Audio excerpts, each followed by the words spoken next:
بسم الله الرحمن الرحیم و عرض سلام و درود خدمت یکایک شما عزیزای نهایت گرامی و بینندگانی که از چنل یوتیوب صدای زرک شما عزیزا بیننده هستین.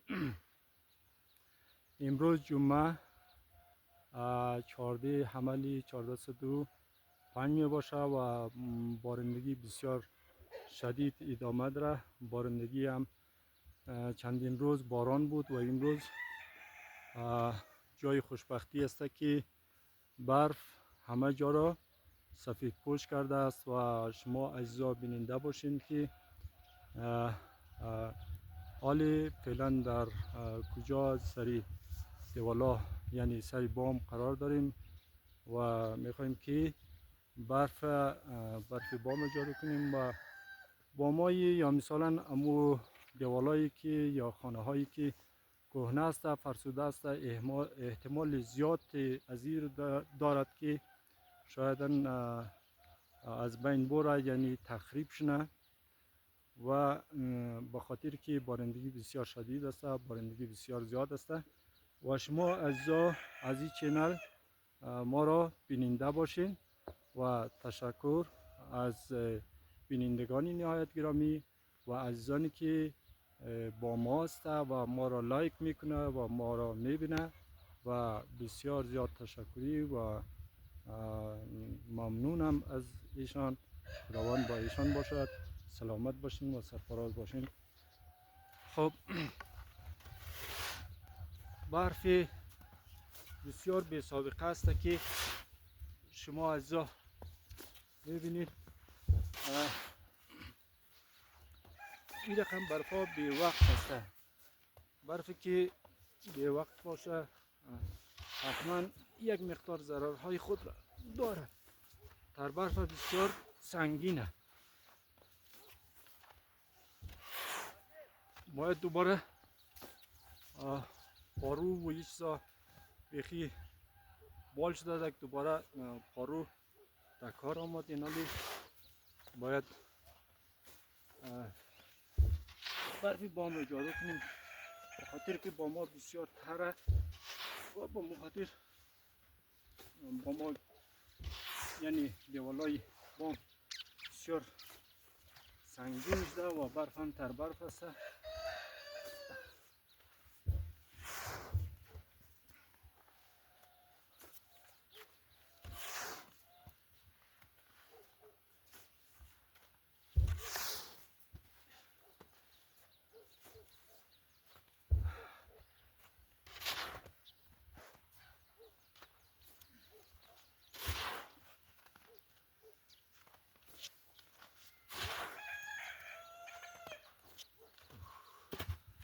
بسیار برف سنگین و عزیزا خدایش زنده مونه دیگه.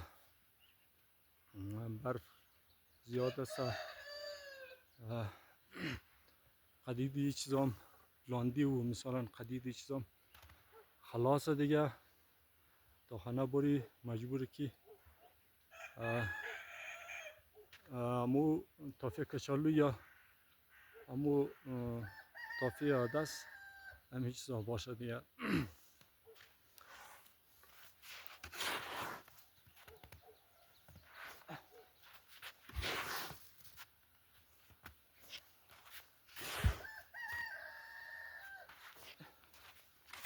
امروز جمعه تقریبا شاید ساعت حالی بخش فعلا 8:30 بجه صبح باشه و خداییش که رقم برف آدم رو ورفتا آمونه. بخش فعلا حالی ما سر بام بام سر دیوالی صدری یعنی سر بام کهنه هستم و این مارا زیاد ورفتا آمونه بخاطر که کهنه یک دنیشه آوردم بلش ترفال آوردم که چیز نشنه از بین نره. عزیزا اگر ویدیو بسیار طولانی شدم شما یعنی یک کمی دلزده میشین و ما با اجازهش ممی دیوال را جارو کنم که خلاص نه. تشکر، سلامت باشین، خداوند با شما باشه. عزیزای نهایت گرامی، 100% ویدیوی بنده را ببینید و ویدیوی بنده را لایک کنید و هر مشکلی که در ویدیو میبینید 100% با ما با تماس شوید. تشکر، سلامت باشین.